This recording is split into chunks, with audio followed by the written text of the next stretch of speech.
Hello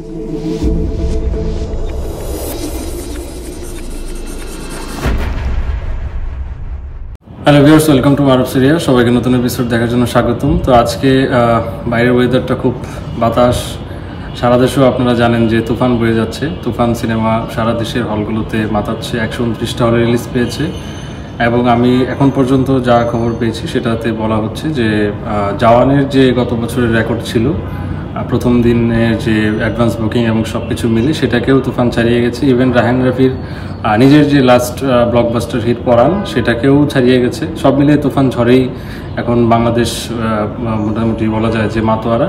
তো আমি সিনেমাটা আজকে দেখে ফেলেছি, তো সেটা নিয়ে বলবো। তার আগে প্রথমে কিছু কিছু ক্লিয়ার করে নিতে চাই যে আমার এই ভিডিওতে কোনো স্পয়লার নেই। দ্বিতীয়ত আমি একদম সাকিবিয়ান বা খুব ডাইহার্ট সাকিব ফ্যান না, খুব ডাইহার্ট রাফির ফ্যানও না, এবং আমি কোনো বায়াসড কোনো কিছুর উপরে বিশ্বাসীও না। আমি সাকিব খানের ছবি যেটা ভালো লাগে ভালো বলেছি, যেটা খারাপ লাগে খারাপ বলেছি। এবং আমি এটাও জানি যে তুফানকে নিয়ে প্রচুর হাইপ এবং এটা নিয়ে নেগেটিভ পজিটিভ অনেক ধরনের কমেন্টস, রিয়াকশন, রিভিউ আসছে। তো সেসব নিয়ে আমি খুব একটা বদার্থ না। আপনারা যদি আমার ইউটিউব চ্যানেলের অন্যান্য ভিডিওগুলো দেখেন তাহলে বুঝতে পারবেন ব্যাপারটা। তো মূল ব্যাপারে আসি। তুফান এখন পর্যন্ত সবগুলো হাউসফুল শোয়ের একটা শোতেই দেখা হয়েছে ছবিটা, এবং ওভারঅল মানুষের হিউজ রেসপন্স এবং পজিটিভ রেসপন্স বলা যায়, এবং মানুষ হেসেছে এবং মজা পেয়েছে। ইমোশনাল সিনগুলোতে আপ্লুত হয়েছে। সব মিলে তুফান কমার্শিয়াল আসপেক্টে খুব ভালো বাংলাদেশি সিনেমা। তবে হ্যাঁ, বাংলাদেশি ভাইব কতটা ছিল বা আমরা যতটা এক্সপেকটেশন, যতটা হাইপ শুনেছি সেটার কতটুকু অ্যাকচুয়ালি পেয়েছি সিনেমা হলে গিয়ে, সেগুলো নিয়ে কথা বলি। শুরুতেই গল্পতে আসলে খুব বেশি বলা ঠিক হবে না। আপনারা ট্রেলারেই শাকিব খানের দুইটা লোক দেখেছেন, তো স্বাভাবিকভাবে এখানে দুইটা রোলও আছে। একটা তো স্বাভাবিকভাবে আপনারা বুঝতে পারছেন যে তুফান যে সারা বাংলাদেশকে রাজ করতে চায়, ন্যাশনাল লেভেলে খেলতে চায়, যেগুলো ছিল গ্যাংস্টার এবং তার ভয়ানক ব্যাপার স্যাপার, সে রাজ করতে চায় এবং রাজনীতি, অর্থনীতি সহ সব কিছুই দেশের তার কন্ট্রোলে চলে গেছে। তাকে সে এখন রাজনৈতিক নেতা, প্রশাসন কোনো কিছুই মানছে না, এমন একটা সিচুয়েশন। এটা 90s বাংলাদেশের কথা বলছি, যেটা ওখানে বলা আছে সিনেমাতেই। তো ঠিক সেই সময়ই আমরা আরেকটা শহর কেন্দ্রিক একটা ছেলেকে দেখতে পাচ্ছি, তার নাম শান্ত। আপনারা যে তুফানের বাইরে যে লোকটা দেখেছেন শাকিব খানের, সেই ক্যারেক্টারটা শান্ত প্লে করছে, যেটা শাকিব খানের। সে আবার একেবারে বিপরীত। সে খুব সাদাসিধা আলাভোলা ছেলে। সে জুনিয়র আর্টিস্ট হিসেবে বিসিতে কাজ করে, নায়কদের পেছনে নাচে বা চেষ্টা করে বড় শিল্পী হওয়ার জন্য, নায়ক হওয়ার জন্য, মেইন অ্যাক্টর হওয়ার জন্য। তার পরিচয় হয় একটা কস্টিউম ডিজাইনের একটা মেয়ের সঙ্গে, নাবিলা যে ক্যারেক্টারটা করছে তার সাথে প্রেম।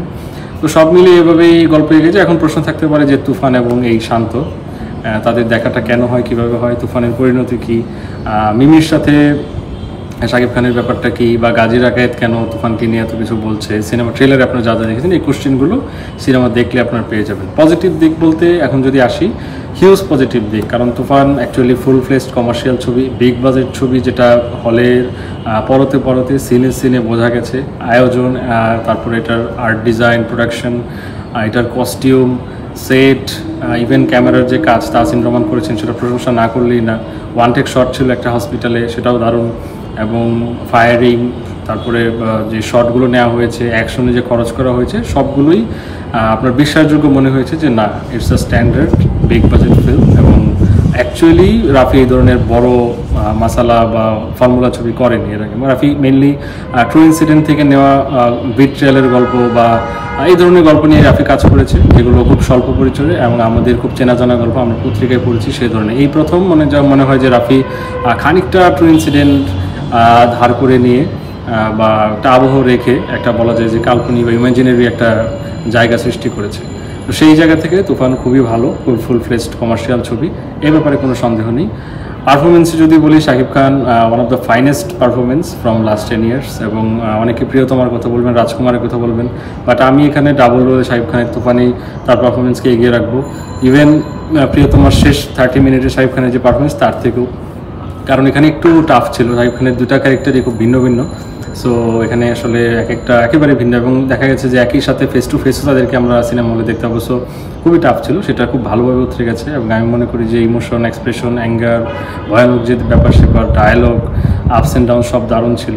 তবে হ্যাঁ, সাকিব থেকে তুফান যে ক্যারেক্টারটা, সেখান থেকে খুব একটা বেরোতে পারেনি। সাকিব সেটার উপরেই ভর করেছে বলা যায়, এবং ভাষা বা অন্যান্য কিছুতেও, বা আর যে বলার যে হাইপ এবং বলার যে রেজ এক্সপেন্ডিচার, সেটা থেকে আসলে খুব একটা বেরোতে পারেনি। সেটা অবশ্য ঠিক, কারণ আমরা অন্যান্য সাউথের হিরোদেরকেও দেখেছি, তারা হিরোইজমের যে ব্যাপারগুলো তাদের ফ্যান বেজ পছন্দ করে, তারা সেটা দিয়ে খুব একটা বেরোতে চান না। তো সেই সব দিক ঠিক আছে। ক্যামেরার কাজ আগেই বলেছি ভালো, গান খুব ভালো, গানের একটু নেগেটিভ ব্যাপার আছে, সেটা পরে বলছি। এছাড়া নাবিলা ভালো করেছে তার রোলে, হয়তোবা তাকে খুব ভাইটাল রোলে দেখা যায়নি, এবং ছবির একটা অংশে এবং আরেকটা অংশে দেখা গেছে, মাঝখানে একটা বড় অংশ সে নেই। মিমিকে খুব ভালো ভাইটাল রোলে দেখা যাচ্ছে, সে ভালো করেছে। সে নিজেই বলছে সে কলকাতার মেয়ে এবং সে বাংলাদেশে এসেছে একটা ব্যাক স্টোরি দিয়ে, সেটা খুব মানানসই মনে হয়েছে, আমার কাছে খারাপ লাগেনি। নাচে গানে মিমি আগে থেকেই ভালো, পারফরমেন্স এখানে ভালো করেছে। গাজী রাকায়েত আমি মনে করি ভালো করেছে, বাট তাকে আরেকটু আমি এক্সপেকটেশন বেশি ছিল। তাকে মুখ দিয়ে যেসব ডায়লগ বলানো হয়েছে, গাজী রাকায়েত তার থেকে অনেক ভালো কিছু ডিমান্ড করে বলে আমার মনে হয়। এছাড়া ফজলুর রহমান বাবু অ্যাজ ইউজুয়াল খুব ভালো অভিনেতা এবং ভালো করেছে। স্পেশাল সারপ্রাইজ অবশ্যই চঞ্চল চৌধুরী ট্রেলার টিজার আপনারা যা দেখেছেন তার থেকে অবশ্যই এখানে বেশি। এবং আমার মনে হয় ছবিটা একটা রিদমে কিছুটা একঘেয়েমি বা বোরিং ফার্স্ট হাফ ছিল, কারণ এখানে শান্তর ক্যারেক্টারটার একটা বিল্ড আপ ছিল, সে কারণে স্লো হয়ে গিয়েছিল। বা আমাদের মনে হয় যে একটা নির্দিষ্ট বাক্সবন্দি ফ্রেমে বা সেটে বারবার দেখানো হচ্ছে, শুটিং দেখানো হচ্ছে সিনেমার, সেগুলো নিয়ে কমেডি করার চেষ্টা, বাট সেগুলো খুব একটা ওয়ার্ক করেনি। বাট যখন সেকেন্ড হাফ থেকে মেনলি গল্প শুরু, এবং সেকেন্ড হাফেও যখন চঞ্চল চৌধুরী এন্ট্রি নিলেন, তারপর থেকে আমার মনে হয় যে একটা টক্কর বা একটা কী বলে এটা ফেস টু ফেস একটা ক্ল্যাশ, সেটা শুরু হয়ে গেল। এবং তারপর থেকে ছবিটা অনেক বেশি জমজমাট। চঞ্চল চৌধুরীকেও এখানে আমার মনে হয় না যে খুব ভালো করে কাজে লাগানো হয়েছে, খুব সহজ ক্যারেক্টারই ছিল তার জন্য। আমার মনে হয় না এখানে খুব একটা কাঠখড় পোড়াতে হয়েছে। তিনি ন্যাচারাল কিছু ডায়লগ এবং পিঞ্চ কমেডি কিছু দিয়ে আসলে এই মানুষকে আসিয়েছেন, যেটা তার জন্য খুব একটা মনে হয় না খুব একটা এক্সট্রাঅর্ডিনারি কিছু। এর বাদে যদি আমি বলি, আমার মনে হয় বাদ বাকিগুলো একটু নেগেটিভ দিকে যাবে, তাই আর না বলি। এগুলো পজিটিভ ছিল। রাফির ডিরেকশন অবশ্যই প্রশংসনীয়, এবং যে শট, যে সিকোয়েন্স এবং লোকেশন ইউজ করা হয়েছে সবগুলো খুব সুন্দর। একটা মিলের মধ্যে অনেকাংশ শ্যুট ছিল, হোটেলের রুমগুলো ছিল, সেট ডিজাইন ছিল, সেগুলো খুবই ভালো। নেগেটিভ দিকে যদি আসি, প্রথম নেগেটিভ দিক যেটা, এটা ফুললি আমার মনে হয় না বাংলাদেশি ভাইব পাওয়া যাবে, কারণ এখানে কলকাতার আর্টিস্ট, তাদের লোকেশন এবং কম কিছু লোকেশনের মধ্যেই অনেক বেশি টাইম জোন দেখানো হয়েছে। এবং কলকাতার আর্টিস্টদের ভাষা স্বাভাবিকভাবে আমাদের মতো হবে না। চেষ্টা করা হয়েছে ঢাকার একটা ভাইব বা বাংলাদেশি একটা গ্যাংস্টারের ভাইব তৈরি করার, বাট সেটা হয়ে ওঠেনি। এটার কারণ হতে পারে যে আমরা বাংলাদেশে এই ধরনের শ্যুট করতে পারবো না, মানুষের ভিড় সামলানো একটা বড় ব্যাপার।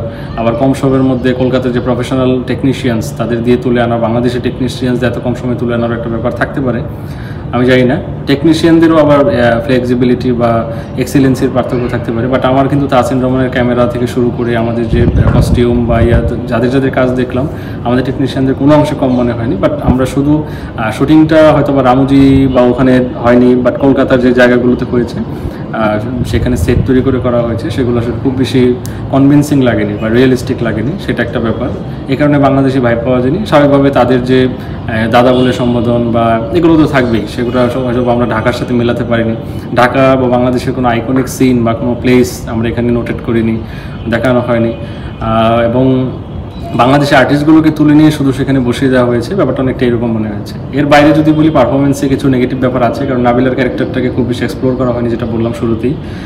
দারুণ শক্তিমান কিছু অভিনেতা ছিলেন, শহীদুজ্জামান সেলিম, সালাউদ্দিন লাবলু, এছাড়া সুমন আনোয়ার, এবং আরও ছিলেন, নামও তো ভুলে গেলাম, কারণ তাদেরকে এত কম স্পেস দেওয়া হয়েছে। দেখা গেছে যে একটা দুটা সিন আনার পরেই তারা শেষ, এরকম কিছু।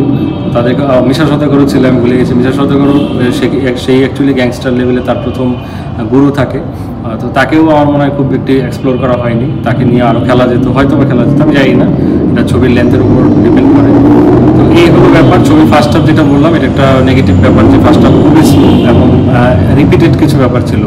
এবং একটা সময় শান্তর যে ব্যাক স্টোরি, সেটাই দেখানো হচ্ছে। যখন তুফান আসলো, তখন মাঝে মাঝে তুফান আসার পরে তাদেরকে দেখাচ্ছে বা প্যারালালি গল্পটা চলেনি বলে হয়তো বা একঘেয়ে লেগেছে।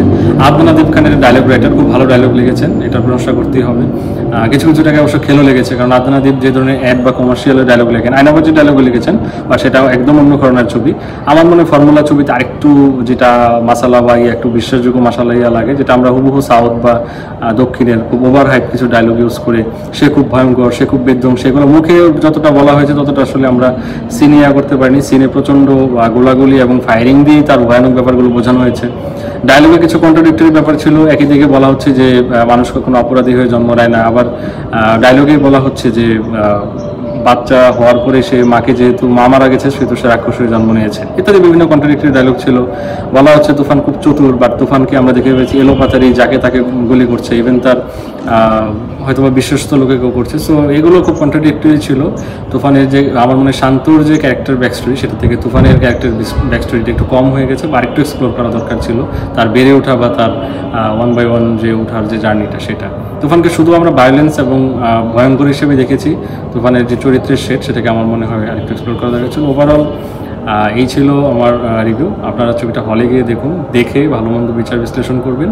এবং অবশ্যই আমি মনে করি তুফান সাম্প্রতিককালের অন্যতম বিগ বাজেট কমার্শিয়াল ফুল ফ্লেশ ছবি এবং হলে চলার মতোই ছবি। বাট হ্যাঁ, সব কিছুরই পজিটিভ নেগেটিভ থাকবে, সেগুলো মিলেই তুফান। বেস্ট অফ লাক তুফান। আমি মনে করি যে রাফি তুফান 2 যেটা আসতে যাচ্ছে, যেটা ইঙ্গিত আপনারা পাবেন, সেটাতেও খুব ভালো কিছুই থাকবে। Thank you.